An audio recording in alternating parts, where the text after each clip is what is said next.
Yang terhormat para dosen penilai uji kinerja, izin memperkenalkan diri. Nama saya Muhammad Iqbal Hudawi. Saya sebagai guru mata pelajaran Al-Quran Al-Hadis di Madrasah Aliyah Unggulan Al-Masduki Boarding School Garut, sekaligus mahasiswa PPG dalam jabatan BED ke-1 Universitas Islam Negeri Mahmud Yunus Batu Sangkar tahun 2025. Insya Allah pada kesempatan kali ini saya akan membawakan materi tentang Al-Quran Wahyu Allah Subhanahu Wa Taala untuk kelas 10 tingkat Madrasah Aliyah. Berikut video pembelajarannya. Bismillahirrahmanirrahim. Assalamualaikum warahmatullahi wabarakatuh. Waalaikumsalam warahmatullahi wabarakatuh. Subahul khair. Sabahun nur. Kaifa halukum? Alhamdulillah baik. Anak-anakku yang Ustaz banggakan dan Ustaz cintai, insya Allah pada pagi hari ini Ustaz akan memulai pembelajaran kita, yaitu pembelajaran apa? Al-Quran Hadis. Nah, sebelum memulai Al-Quran Hadis, sebelumnya Ustaz mau mengabsen dulu. Di sini yang tidak hadir berapa orang? Satu orang. Atas nama siapa? Zidan. Kenapa Zidan? Sakit ya. Jadi yang tidak hadir cuma satu orang, berarti sisanya siswa di sini ada 26 semuanya hadir. Nah, kemudian sebelum kita memulai pembelajaran, silakan ketua kelas, siapa ketua kelasnya? Ya. Silakan Anak Dahlia untuk memimpin doa sebelum memulai pembelajaran. Sebelum belajar, alangkah baiknya kita berdoa dimulai.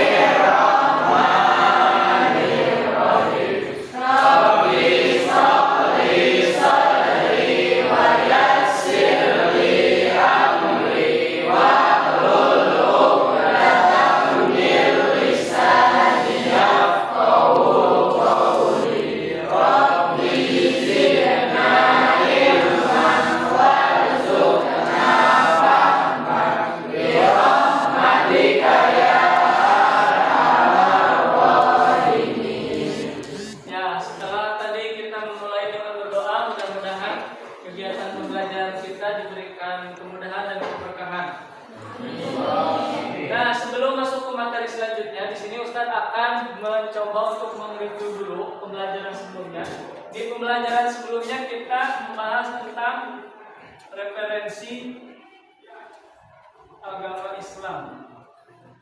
Itu referensinya ada berapa? Yang pertama Al-Quran, yang kedua Hadis, yang ketiga yang keempat Qiyas. Nah, ini adalah referensi kita sebagai seorang muslim dan dalam kehidupan sehari-hari menjalankan ibadah itu tidak akan lepas dari 4 referensi ini.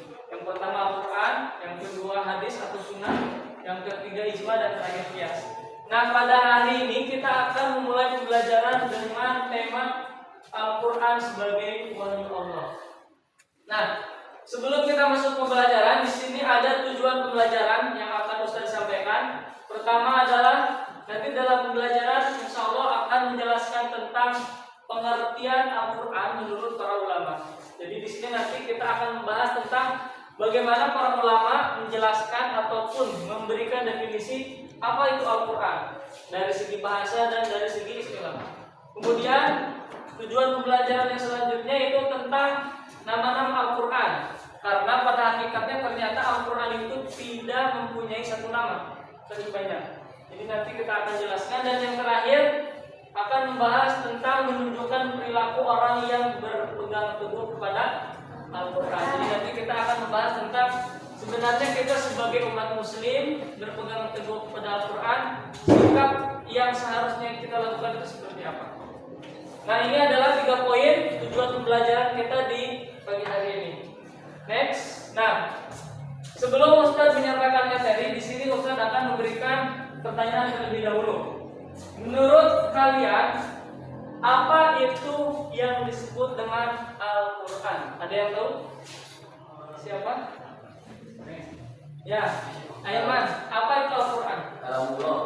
Oke, good. Kalamullah, perkataan Allah. Siapa lagi? Azkia? Firman Allah. Firman Allah, perkataan apa lagi? Ada yang tahu? Apa itu Al-Quran? Kelompok ini? Ada yang tahu apa itu Al-Quran? Mujizatun. Kelompok ini? Tunjuk. Kelompok ini? Apa itu Al-Quran? Kitab suci umat Islam. Kelompok ini? Ya, wahyu yang diturunkan oleh Allah kepada Nabi Muhammad. Sudah semuanya ya. Jadi tadi intinya bahwa Ustaz simpulkan yang kalian tangkap Al-Quran itu adalah wahyu dari Allah Subhanahu Wa Taala ataupun firman dari Allah Subhanahu Wa Taala. Nah di sini kita akan membahas terkait dengan apa itu Al-Quran. Nah di sini yang akan dibahas tadi sudah dijelaskan bahwa Al-Quran itu dilihat dari dua pengertian. Yang pertama menurut bahasa, kemudian yang kedua menurut istilah. Nah, apa Ustaz bedanya kalau Al-Quran menurut bahasa? Nanti kita akan membahas Al-Quran secara umum. Jadi Al-Quran secara bahasa itu seperti apa? Kalau istilah itu adalah Al-Quran dilihat memang yang kita pelajari hari ini itu seperti apa? Bisa dipahami ya? Nah, di sini para ulama berbeda pendapat terkait dengan Al-Quran. Yang pertama ada menurut Imam Al-Liyani. Beliau mengatakan bahwa Al-Quran itu merupakan kalimat masdar ya, dari kata qoro'ah. Coba kita tasrif dari kalimat qoro'ah sampai masdar qoro'ah, terus yaqra'u qira'atan pun. Sekali lagi qoro'ah yaqra'u qira'atan Qur'an. Di situ ada kalimat Qur'an. Berarti kalimat Qur'an ini secara bahasa diambil dari sigat apa? Masdar. Ada yang tahu artinya Qur'an? Di sini maksudnya apa? Ada yang tahu? Artinya apa? Bacaan. Ya. Jadi secara bahasa Al-Quran itu artinya bacaan. Kemudian yang kedua, menurut Imam Asy'ari. Nah, ternyata Al-Quran ini diambil dari kata corona, bukan corona COVID ya. Corona, korinun ya, sesuatu yang menggabungkan sesuatu dengan yang lainnya. Jadi maksudnya al-qarinah, menggabungkan. Maksudnya menggabungkan dalam artian kita ketahui bahwa di dalam Al-Quran itu terdiri dari surat, terdiri dari ayat, yang mana ayat dan surat tersebut digabungkan menjadi beberapa juz, dan juz tersebut digabungkan menjadi yang namanya Al-Quran. Jadi itu yang disebut dengan menggabungkan. Kemudian yang terakhir masih Al-Quran menurut bahasa, itu menurut Imam Al-Juzari. Kata Al-Quran berasal dari kata Al-Qur'an yang mengikuti susunan pola yang artinya al-jamu, sama dengan Imam Asy'ari. Jadi intinya mengumpulkan, dalam artian mengumpulkan ayat-ayat ataupun mengumpulkan syariat-syariat yang dulu dibawa oleh Nabi Muhammad. Next. Nah, di sini baru kita akan membahas Al-Quran menurut istilah. Jadi menurut istilah ini ada beberapa para ulama. Di sini yang pertama Imam Qudoribek. Nah, beliau menjelaskan bahwa Al-Quran adalah Al-Lafdu Al-Arabi, Al-Lafdu Al-Arabi Al-Munazzal ala Muhammad sallallahu alaihi wasallam, ya.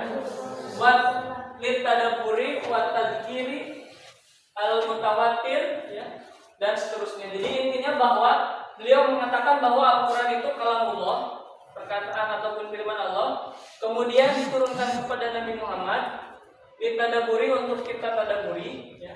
Kemudian al-manqul mutawatir. Jadi maksudnya mutawatir ini Al-Quran berbeda dengan kitab yang lain. Jadi Al-Quran itu mulai dari Allah, kemudian diturunkan kepada Nabi Muhammad melalui malaikat Jibril, kemudian dari malaikat Jibril kepada Nabi Muhammad. Nah, dari Nabi Muhammad kepada para sahabat itu disampaikan betul-betul secara menyambung. Makanya sampai sekarang satu-satunya kitab suci yang tidak mungkin diganti ataupun dirubah itu hanya apa? Jadi karena Al-Quran itu sudah dijaga. Kemudian al-mabdu bil Fatihah wal maktum bi An-Nas. Ini diketahui ya bahwa Al-Quran itu diawali dengan surat apa? Al-Fatihah dan diakhiri dengan surat An-Nas. Nah, ini pengertian menurut beberapa ulama. Ustaz ambil satu lagi ulama namanya Imam Subuki Soleh ya. Imam Subuki Soleh di sini beliau mengatakan bahwa Alkitab Al-Mu'jiz. Nah, ini yang menjadi pembeda dari yang lainnya. Tadi disebutkan oleh kelompok ini bahwa Al-Quran itu sebagai apa? Mukjizat. Nah, ini yang menjadi nilai perbedaan dari yang lain. Bahwa Al-Quran itu mempunyai mukjizat. Kira-kira ada yang tahu apa pemujizatan Al-Quran? Apa? Dilindungi sampai hari akhir. Ya, bahwa Al-Quran itu dilindungi sampai akhir-akhir, sampai akhir kiamat. Gak mungkin ada yang bisa merubah. Apalagi pemujizatan Al-Quran. Ada yang tahu? Kenapa? Sebagai obat, ya. Makanya di sini kalau yang galau, kalau ada yang lagi masalah, itu Al-Quran sebagai obat. Tapi obat dari segi rohani. Ya. Jadi jangan sampai kalau sakit ketendang bola, atau main bola, aku saya sakit baca Quran sosial enggak. Kalau itu sakit secara fisik. Ada lagi yang lain bahwa Al-Quran itu mukjizat. Ada lagi? Apa? Ada yang tahu bahwa Al-Quran itu sebagai mukjizat? Apa kemujizatannya? Apa? Ya, good. Jadi dari bahasanya, ya. Jadi sampai sekarang bahasa Al-Quran itu bahasa yang sangat kaya. Bahkan orang Arab juga mereka sampai bingung, ya, bahwa ternyata Al-Quran itu bahasa yang tidak biasa digunakan oleh orang Arab.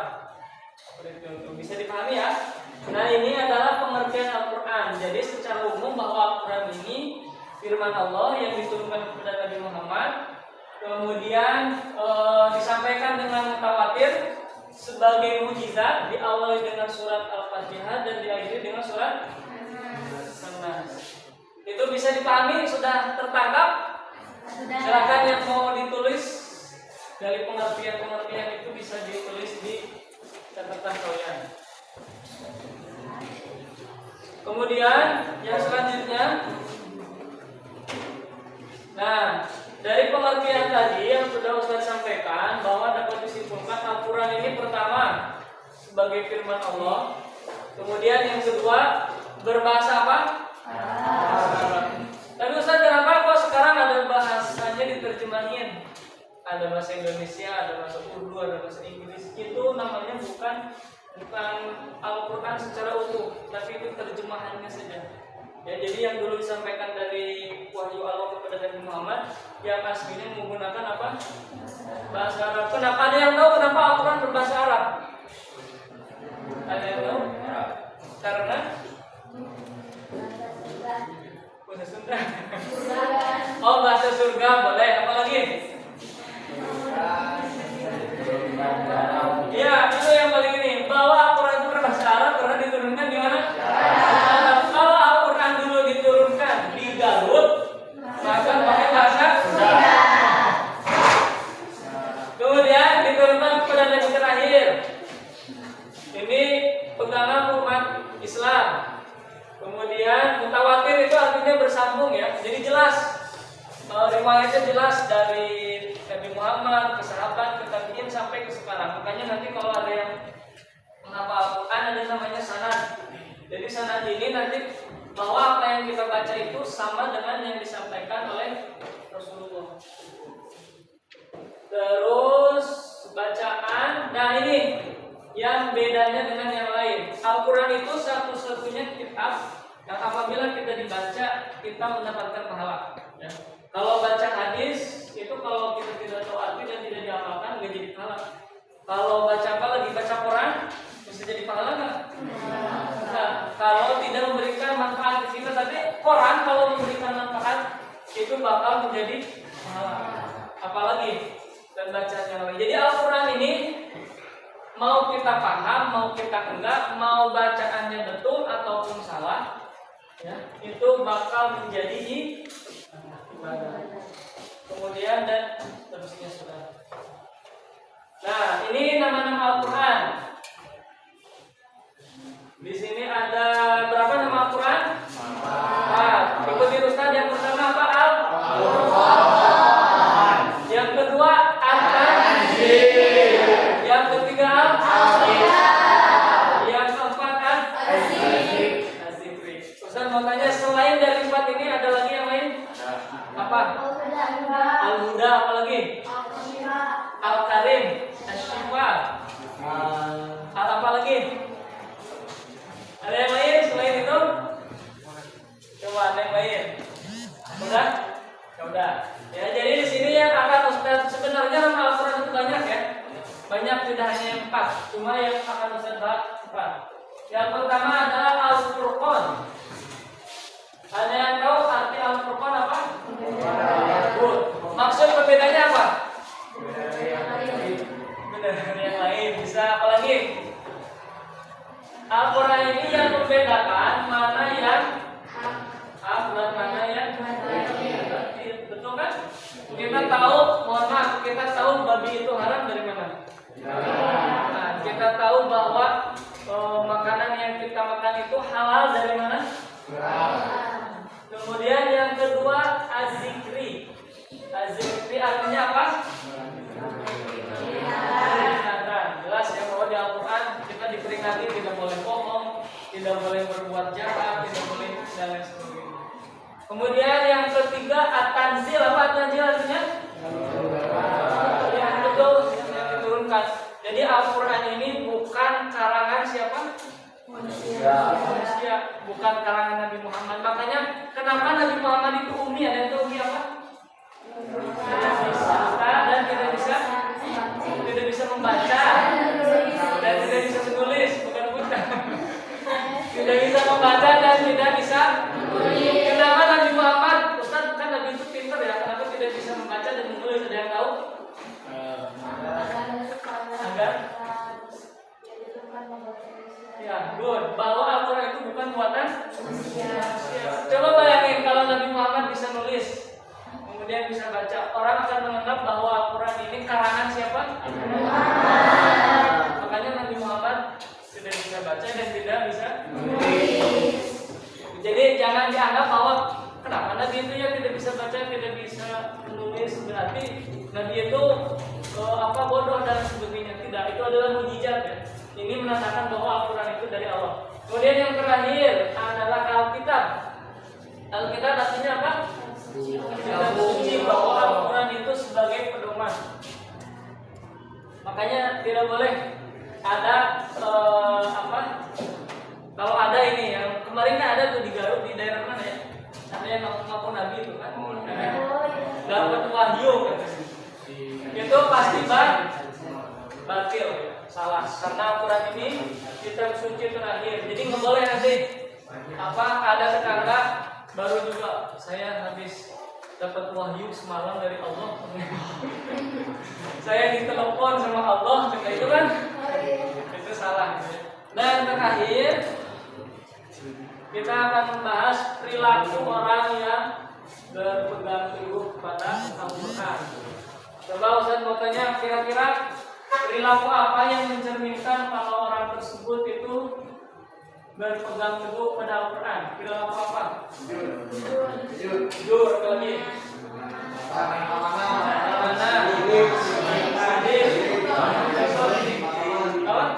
Beriman, apa lagi? Soleh. Baik ya.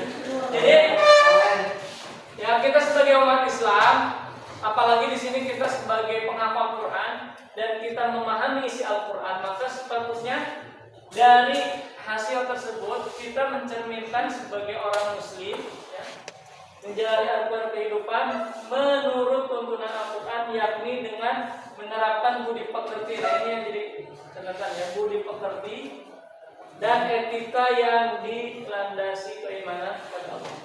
Jadi itu bahwa kita sebagai seorang Muslim, ya, apalagi kita sebagai penghafal Al-Quran, justru kita harus bisa mencerminkan. Makanya suka ada di Eropa kan bahwa menganggap ada bom teroris itu dikaitkan dengan apa? Dengan Islam. Ada pembunuhan kayak sekarang di Palestina dan sebagainya, itu dikaitkan dengan Islam. Yang salah itu bukan Islamnya, yang salah itu siapa? Orangnya. Jadi Al-Quran Islam itu tidak mengajarkan perilaku tersebut. Itu mungkin yang bisa Ustaz sampaikan ya. Ada yang ditanyakan sebelum nanti Ustaz memberikan tugas?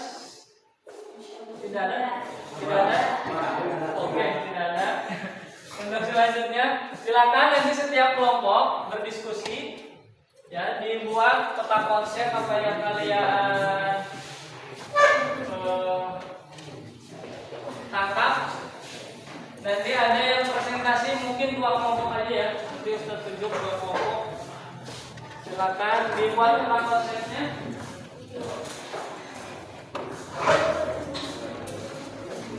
Nanti yang presentasinya 2 kelompoknya. Dikasih waktu 5 menit. Ya. Maksudnya peta konsep di sini nanti dibuatkan peta konsep di kertasnya, kemudian nanti dipresentasikan. Silakan dibuat peta konsepnya. Yuk, dibaca juga nggak apa-apa. Di situ aja. Assalamualaikum warahmatullahi wabarakatuh. Waalaikumsalam warahmatullahi wabarakatuh.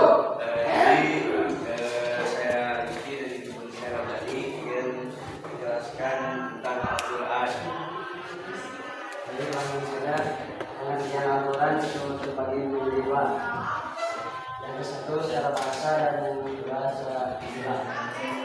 Secara bahasa itu adalah bacaan, secara istilah adalah wahyu yang diturunkan oleh Allah kepada Rasulullah SAW Sallallahu alaihi wasallam. dan disifatkan secara mutawatir.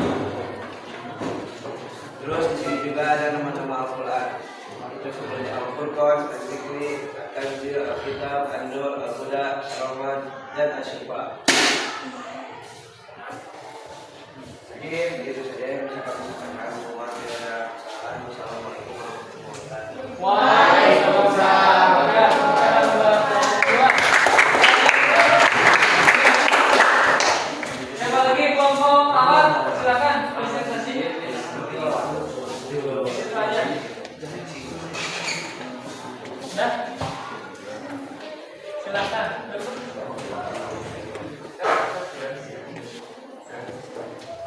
Ya, silakan di situ aja. Bismillahirrahmanirrahim. Assalamualaikum warahmatullahi wabarakatuh. Waalaikumsalam warahmatullahi wabarakatuh. Di sini kami ingin menjelaskan apa yang kami tangkap di referensi agama Islam terbagi menjadi 4. Ada Al-Quran, hadis, ijma, dan qiyas. Al-Quran menurut bahasa, ada qiraah, menggabungkan dan mengumpulkan. Dan Al-Quran menurut istilah adalah Al-Quran beda dengan yang lain. Al-Quran sebagai mukjizat, maksud pengertian Al-Quran, Al-Quran sebagai firman Allah, ibadah, berbahasa Arab dan diturunkan kepada Nabi Muhammad.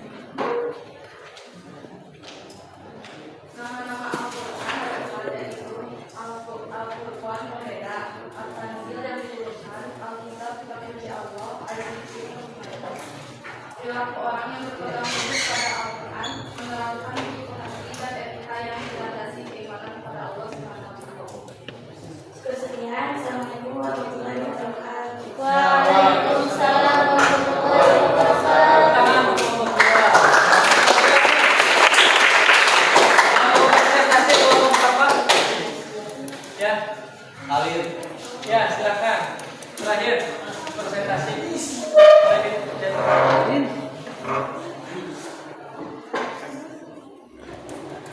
Ya, silakan dipresentasikan satu kelompok lagi.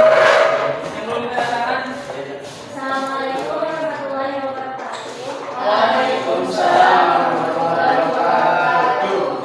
Di sini kita akan menjelaskan tentang bagaimana Al-Quran bisa kita disampaikan. Pengertiannya yaitu Al-Quran adalah firman atau kalam Allah.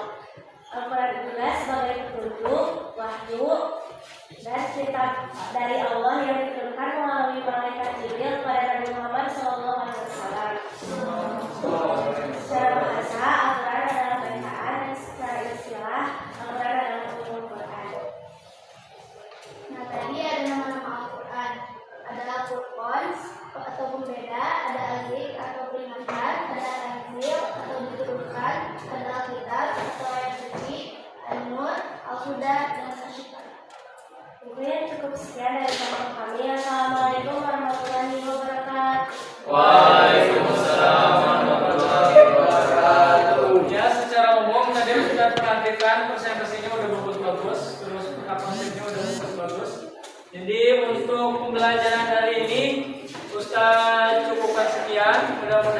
manfaatnya dan menjadi ilmu buat kalian. Tutup dengan doa alhamdulillah.